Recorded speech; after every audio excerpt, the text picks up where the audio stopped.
Hello दगड़ियों, आप लोग को स्वागत है मेरा न्यू ब्लॉग में। आज दिखान मैं आप लोग को तक करवा चौथ ब्लॉगिंग। तो हो गया हमार पूजा तैयारी। ब्लॉगिंग काफी लेट आनी चा। आप लोग देखा ब्लॉगिंग। तो दगड़ियों कन्या तो हमसे मिलनी छन जौन कथा पढ़ चाहिए तो अब हम यूट्यूब बेटे की कथा सुनता। आप लोग भी सुना। एक बार की बात है। एक साहूकार थे। उनके 7 बेटे और एक बेटी थी। सभी सातों भाई अपनी बहन से बहुत प्यार करते थे। यहाँ तक कि वो पहले उसे खाना खिलाते और बाद में स्वयं खाते। अब एक बार उनकी बहन करवा चौथ के समय अपने मायके आई हुई थी। अब शाम को जब भाई अपने अपने व्यापार से लौटकर घर आए तो उन्होंने देखा उनकी बहन बहुत व्याकुल थी। सब भाई खाना खाने बैठे और उन्होंने अपनी बहन को भी खाना खाने को कहा। लेकिन बहन ने बताया कि आज उसका करवा चौथ का निर्जला व्रत है और वो खाना सिर्फ चंद्रमा को देखकर उसे अर्घ देकर ही खा सकती है। भाइयों से अपनी बहन की ऐसी हालत देखी नहीं गई। अब उसके भाइयों ने एक योजना बनाई और अपनी पत्नियों से सब बता दिया। अब भाई दूर पहाड़ी पर गए और वहां जाकर आग जला दी और उस आग के आगे चलनी रख दी। दूर से ऐसा प्रतीत हो रहा था मानो चांद निकल आया हो। अब घर आकर भाइयों ने अपनी बहन से कहा, देखो चांद निकल आया है, अब तुम खाना खा सकती हो। साहूकार की बेटी ने अपनी भाभियों को भी बुलाया और कहा, भाभी देखो चांद निकल आया है, आप भी अर्घ देकर भोजन कर लो। अपनी ननद की बात सुनकर उसकी भाभियां बोली, बाईसा ये तो आपका चांद है, हमारा चांद आने में तो अभी समय है। साहूकार की बेटी को इतनी समझ नहीं थी, वो भूख से भी व्याकुल थी। उसने कहा ठीक है और वो चांद को अर्घ देकर भोजन करने बैठ गई। जैसे ही उसने पहला घास खाया, उसको खाते ही छींक आ गई। दूसरा घास खाते ही उसमें बाल निकल आया और तीसरा घास अभी खाने ही वाली थी कि उसके ससुराल से बुलावा आ गया कि उसका पति बीमार है और वो जिस भी हालत में हो तुरंत ससुराल पहुंचे। अब उसकी माँ उसे ससुराल भेजने के लिए कपड़े निकालती है तो बक्से में से सारे कपड़े काले रंग के निकलते हैं। उसके बाद माँ दूसरे बक्से में से कपड़े निकालती है तो सारे कपड़े सफेद रंग के निकलते हैं।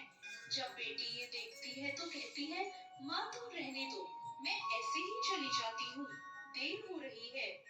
माँ समझ जाती है कि कुछ ठीक नहीं है। वो घबराकर बेटी से कहती है, बेटी रास्ते में जो छोटा बड़ा मिले सबके पैर छूती जाना। जो भी बूढ़ सुहागन होने का आशीर्वाद दे वही अपने पल्ले पे गांठ बांध लेना। बेटी छूती हुई जाती है। सब कहते हैं खुश रहो, सुखी रहो, पियर का सुख देखो और सुखी और खुश रहने का आशीर्वाद देते हैं। ऐसे में वो चलते चलते अपने ससुराल पहुंच जाती है। ससुराल के दरवाजे पर उसकी छोटी ननद थी। जब वो उसके पांव छूती है तो वो आशीर्वाद देती है, सदा सौभाग्यवती रहो, पुत्रवती रहो, बूढ़ सुहागन हो। ये सुनते ही वो लड़की अपने पल्ले से गांठ दे लेती है। अब वो घर के अंदर जाती है तो देखती है कि उसका पति तो मरा हुआ जमीन पर लेटा है और उसे शमशान ले जाने की तैयारी हो रही है। वो ये देखकर बहुत रोई, बहुत चिल्लाई। जैसे ही उसे ले जाने लगे वो रोती चिल्लाती बोली, मैं इन्हें नहीं ले जाने दूंगी। पर उसकी बात कोई नहीं माना। वो बोली, अच्छा ठीक है, मैं भी साथ जाऊंगी। अब जब वो मान ही नहीं रही थी तो सब बोले ठीक है, साथ में ले चलो। तो फिर वो शमशान भी साथ में चली गई। अब जब उसके पति को जलाने का समय आया तो वो बोली, नहीं मैं इन्हें जलाने नहीं दूंगी। सब बोले, पहले तो पति को खा गई, अब उसकी मिट्टी भी खराब कर रही है। लेकिन वो फिर भी नहीं मानी। गांव के और परिवार के सभी लोगों ने ये निर्णय लिया कि इसे ननद दिन में 2 बार आकर उसे खाना दे जाती थी। अब वो हर चौथ का व्रत करती, चांद को भी अर्घ देती, जो देखकर ही खाना खाती अब उसको चौथ का व्रत करते देख करवा माता आती तो कहती, करवो ले, भाइयों की प्यारी बहन करवो ले, घड़ी बुखारी करवो ले। फिर वो चौथ माता से अपने पति के प्राण मांगती। चौथ माता उसे कहती, हमसे बड़ी चौथ आएगी तो उससे मांगना। ऐसे कहकर सभी चौथ आई। सभी ये कहकर चली गई कि जब मुझसे बड़ी चौथ आए तो उससे अपने पति के प्राण मांगना है। तो वो लड़की उनसे भी अपने पति के प्राण मांगती है। अश्विन की चौथ कहती है, तुझसे कार्तिक की चौथ यानी करवा चौथ माता नाराज है, तो उनसे ही अपने पति के प्राण मांगना। और कुछ भी हो जाए, पति के प्राण मांगने से पहले उन्हें जाने मत देना। अश्विन की चौथ बताती है, तू करवा लेके रखना, सारा श्रृंगार का सामान अपने पास रखना, और जब करवा चौथ माता आए और जो जो मांगती रहे उन्हें देती रहना। अब जब उसकी छोटी ननद खाना देने आई, तो उसने अपनी छोटी ननद से पूरे श्रृंगार और सुहाग का सारा सामान मंगवाया और करवे भी मंगवाए। उसकी सास ने सोचा, जो मांगती है दे आओ। बेचारी शमशान में अपने पति को लेकर बैठी है। अब करवा चौथ का व्रत आया। साहर की बेटी ने करवा चौथ का व्रत रखा। चांद निकलने पर अर्घ दिया और चौथ माता की जोत करी। अब चौथ माता प्रकट हुई और बोली, करवो ले, भाइयों की प्यारी बहन करवो ले, दिन में चांद उगाने वाली करवो ले, घड़ी बुखारी करवो ले। तब उसने करवा चौथ माता के पैर पकड़ लिए और बोली, माता मेरा सुहाग वापस करो। चौथ माता बोली, तू तो बहुत भूखी है, सात भाइयों की प्यारी बहन है, तुझे सुहाग से क्या काम। वो बोली, नहीं माता, मैं आपके पैर तब तक नहीं छोड़ूंगी जब तक आप मेरा सुहाग वापस नहीं करती। चौथ माता को उस पर दया आ गई। चौथ माता ने कहा, ला सुहाग का सामान दे। चौथ माता बोली, ला चूड़ी दे, बिंदी दे। और ऐसा करते करते चौथ माता ने 16 श्रृंगार का पूरा सामान उससे मांगा, और वो भी माता को एक एक करके सारा सामान देती गई। चौथ माता बोली, तू तो पूरी तैयारी करके बैठी है, लगता है तुझे कोई सिखा के गया है। वो बोली, नहीं माँ, मुझे कौन सिखाएगा। चौथ माता ने अपनी आंखों से काजल निकाला, नाखूनों से मेहंदी निकाली, मांग से सिंदूर निकाला और चिटकी उंगली का छींटा मार दिया। उसका पति जीवित हो गया। चौथ माता जाते जाते उसकी झोपड़ी पर लात मार गई, जिससे उसकी झोपड़ी महल बन गई।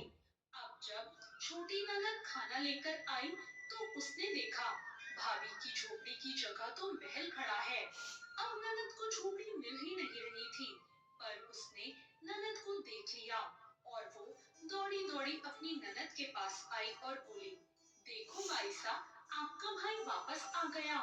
घर जाओ, सासू जी से कहो गाजे बाजे के साथ हमें लेने आए। ननद अपने भाई को जीवित देखकर हैरान हो गई और दौड़ी दौड़ी घर गई और बोली, माँ भाई जिंदा हो गया। माँ बोली, उस भाभी के साथ लगता है तेरा दिमाग भी खराब हो गया। ननद बोली, नहीं माँ, मैंने देखा है, भाई सच में जिंदा हो गया और भाभी ने गाजे बाजे के साथ हमें बुलाया है। सभी घरवाले गाजे बाजे के साथ अपने बेटे को लेने पहुंचे। बेटे को जिंदा देखकर सास बहू के पैर छूने लगी और बहू सास के पैर छूने लगी। वो बोली, देखो माँ, आपका बेटा वापस आ गया। सास बोली, मैंने तो साल भर पहले ही इसे यहाँ से भेज दिया था, वो तो तू ही थी जो इसे वापस लेकर आ पाई।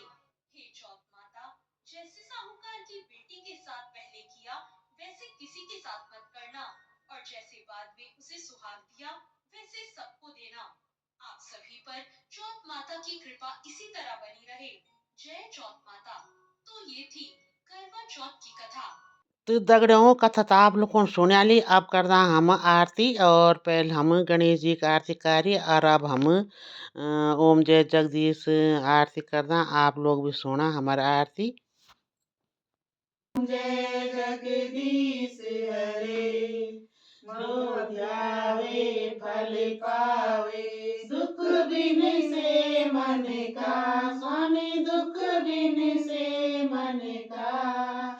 सुख संपत्ति घर आवे, सुख संपत्ति घर आवे, कष्ट मिटे तन का। ओम जय जगदीश हरे। मात पिता तुम मेरे, शरण गहूँ मैं किसकी, स्वामी शरण गहूँ मैं किसकी। तुम बिन और न दूजा, प्रभु बिन और न दूजा, आस करूँ मैं जिसकी। ओम जय जगदीश हरे। तुम हो एक अगोचर, सबके प्राणपति, स्वामी सबके प्राणपति। किसी विधि मिलूं दयामय, किसी विधि मिलूं दयामय, तुमको मैं कुमति। ओम जय जगदीश हरे। मैं मूरख खल कामी, कृपा करो भरता। ओम जय जगदीश हरे। तुम हो एक अगोचर, सबके प्राणपति, स्वामी सबके प्राणपति। किसी विधि मिलूं दयामय, किसी विधि मिलूं दयामय, तुमको मैं कुमति। ओम जय जगदीश हरे। दीन बंधु के हरिता तुम ठाकुर मेरे, स्वामी तुम ठाकुर मेरे। अपने हाथ उठाओ, अपने हाथ उठाओ, द्वार पड़ा तेरे। ओम जय जगदीश हरे। विषय विकार मिटाओ, पाप हरो देवा, स्वामी पाप हरो देवा। श्रद्धा भक्ति बढ़ाओ, श्रद्धा भक्ति बढ़ाओ, संतन की सेवा। ओम जय जगदीश हरे। तन मन धन सब कुछ है तेरा, प्रभु सब कुछ है तेरा। तेरा तुझको अर्पण, तेरा तुझको अर्पण, क्या लागे मेरा।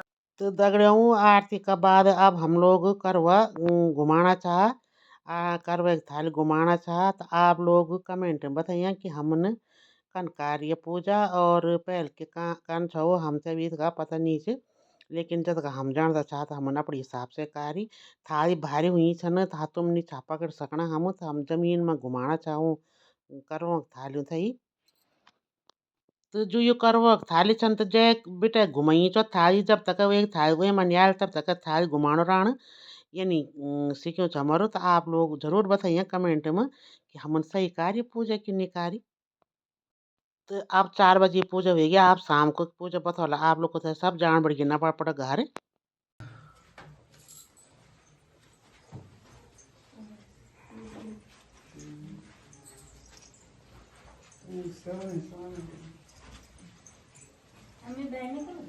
चलो चलो बाहर चलो। ना ना चलो।